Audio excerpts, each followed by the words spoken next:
Hello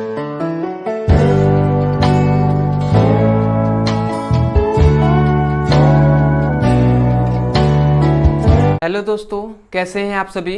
उम्मीद करता हूं आप सभी बहुत ही अच्छे होंगे।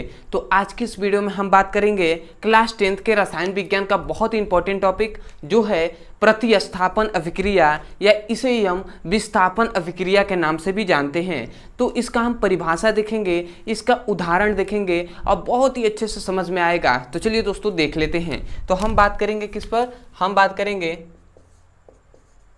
विस्थापन अभिक्रिया, या इसे ही हम किस नाम से जानते हैं, इसे ही हम प्रतिस्थापन अभिक्रिया के नाम से भी जानते हैं।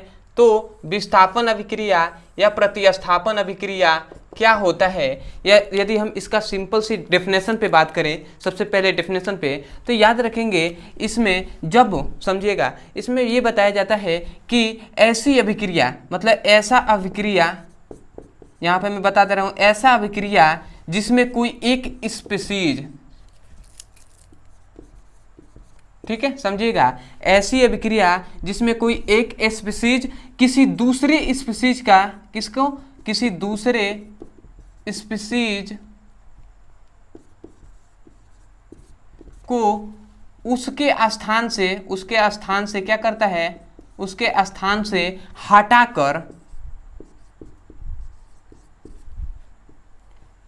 हटा देता है,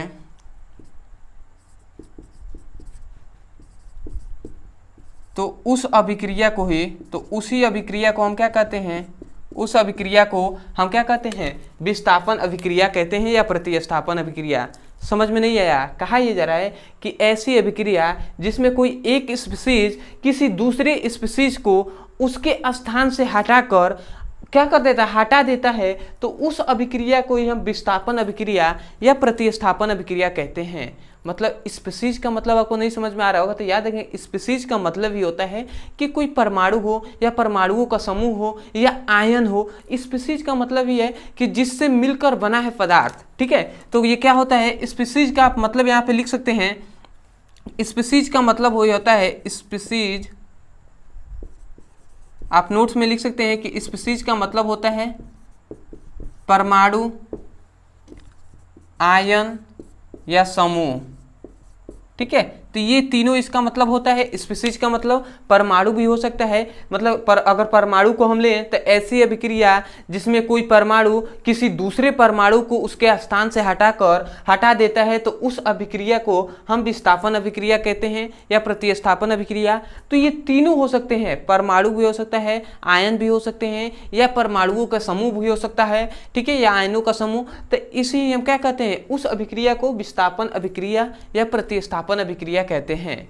तो हम डेफिनेशन कैसे करेंगे भैया, डेफिनेशन क्या होगा, तो आपको डेफिनेशन यहां से समझ में आया है कि नहीं आया है, ठीक है। तो एक बार और मैं बोल दे रहा हूं, सुनिए। कहा यह जा रहा है कि ऐसी अभिक्रिया जिसमें कोई एक स्पीशीज किसी दूसरे स्पीशीज को उसके स्थान से हटा देता है, तो उस अभिक्रिया को ही हम विस्थापन अभिक्रिया या प्रतिस्थापन अभिक्रिया कहते हैं। और जब आपको डेफिनेशन बताने के बाद आपको जब एग्जाम्पल बताया जाएगा तब बहुत ही अच्छे से आपको समझ में आएगा। तो चलिए दोस्तों, हम यहाँ का पहले इसका डेफिनेशन लिख दे रहे हैं। डेफिनेशन क्या होगा, डेफिनेशन यही होगा कि ऐसी, या ऐसा लिखा कि ऐसा अभिक्रिया जिसमें कोई एक स्पीशीज किसी दूसरे स्पीशीज को उसके स्थान से प्रतिस्थापित कर देता है, प्रतिस्थापित मतलब क्या, हटा देता है, प्रतिस्थापित कर देता है, तो उस अभिक्रिया को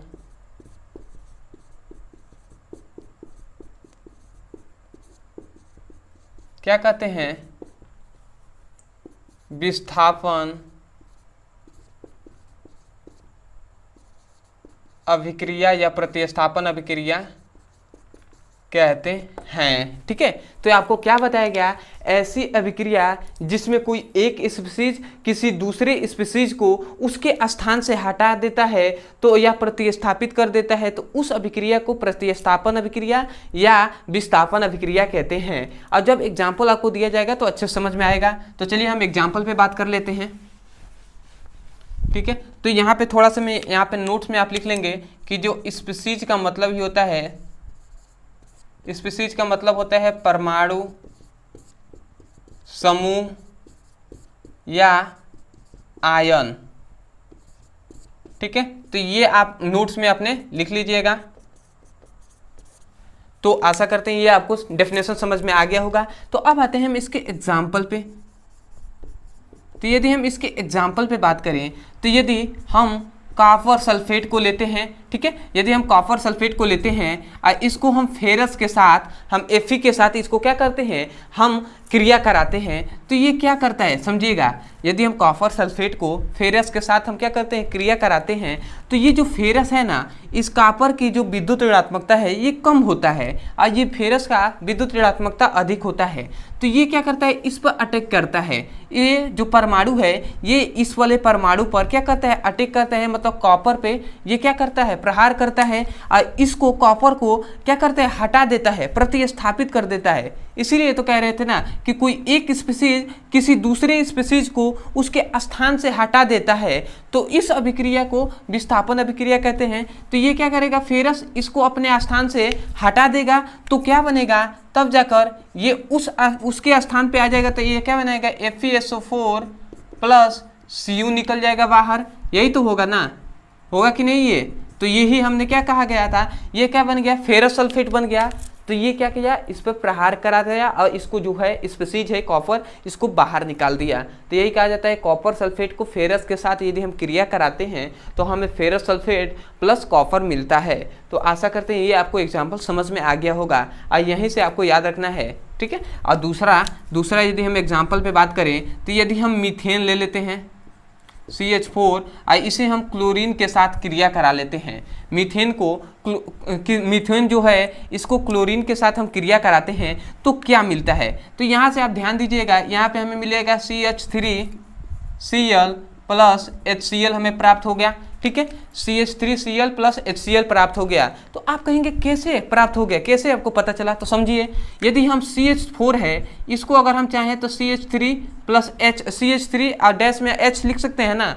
ठीक है, ऐसे तो लिख सकते हैं, ये H यहाँ पे आ जाएगा तो फिर से 4H हो ही जाएगा ना, तो CH4 हो जाएगा। तो ऐसे हम लिख सकते हैं तोड़कर, और ये जो Cl2 है तो यहाँ पर हम Cl और Cl ऐसे हम संरचना में तोड़ सकते हैं, Cl है। तो यहाँ पर समझिएगा, यहाँ पे अगर इसकी अभिक्रिया कराते हैं, जस्ट ऊपर वाला ही यहाँ पे रिएक्शन हो रहा है, तो यहाँ पर ये जो क्लोरीन है, ये वाली क्लोरीन ये क्या करेगा, इस पे आएगा, समझिएगा, ये वाला क्लोरीन आएगा और इसको प्रतिस्थापित कर देगा, इस हाइड्रोजन को हटा देगा। ये वाला क्लोरीन आएगा, इस हाइड्रोजन को हटा देगा। तो ये जब हाइड्रोजन हटेगा तो ये क्या करेगा, इसको क्लोरीन को, एक क्लोरीन जो ये है इसको साथ लेकर हटेगा। तो ये क्या बना दिया, HCl बना दिया ना। तो यही HCl यहाँ पे बाहर निकल गया है और ये वाली क्लोरीन यहाँ पे आकर जुट गया है, जो बन गया CH3 और Cl हो गया। तो यही तो अभिक्रिया है ना। तो ऐसे ये हुआ है रिएक्शन। तो आप ऐसे भी लिख सकते हैं, ऐसे भी लिख सकते हैं। तो आशा करते हैं आपको कि विस्थापन अभिक्रिया या प्रतिस्थापन अभिक्रिया का डेफिनेशन समझ में आ गया होगा और जो एग्जाम्पल है वो भी आपको बेहतर से समझ में आ गया होगा। तो मैं यही कहूँगा दोस्तों कि कोई भी टॉपिक आपको समझ में नहीं आता है, चाहे वो फिजिक्स में हो, केमिस्ट्री में हो, ठीक है, तो उस टॉपिक का केवल नाम लिखना है आपको यूट्यूब पर और अंत में हमारे चैनल का नाम लिख देना है। वीडियो आपको मिल जाएगा, आप वहाँ से जाकर अच्छे से पढ़ाई कर सकते हैं। अदरवाइज यदि आप क्लास 10th का फिजिक्स हो, केमिस्ट्री हो, यदि उसका सीरियसली पढ़ाई करना चाहते हैं और आप चाहते हैं कि चैप्टर वाइज सीक्वेंस में एक एक करके वीडियो को हम पढ़ें और समय रहते ही सिलेबस को कंप्लीट कर लें, तो आपको इस वीडियो के डिस्क्रिप्शन बॉक्स में लिंक दिया जाएगा फिजिक्स का भी और केमिस्ट्री का भी। उस लिंक पर क्लिक करके आप चैप्टर वाइज सीक्वेंस में एक एक करके वीडियो को पढ़ सकते हैं और अपने सुंदर से नोट्स बना सकते हैं। अदरवाइज यदि आपको वीडियो अच्छा लगा हो, यदि इस वीडियो से आपको सीखने को मिला हो, तो अभी मैं शुरुआती वीडियो बना रहा हूँ, तो चैनल को सब्सक्राइब कर लीजिएगा क्योंकि आपकी सपोर्ट की बहुत ज़्यादा ज़रूरत है। ठीक है, तो चलिए दोस्तों, आज के लिए इतना ही। मिलते हैं अगली वीडियो में, तब तक के लिए धन्यवाद। जय हिंद, जय भारत।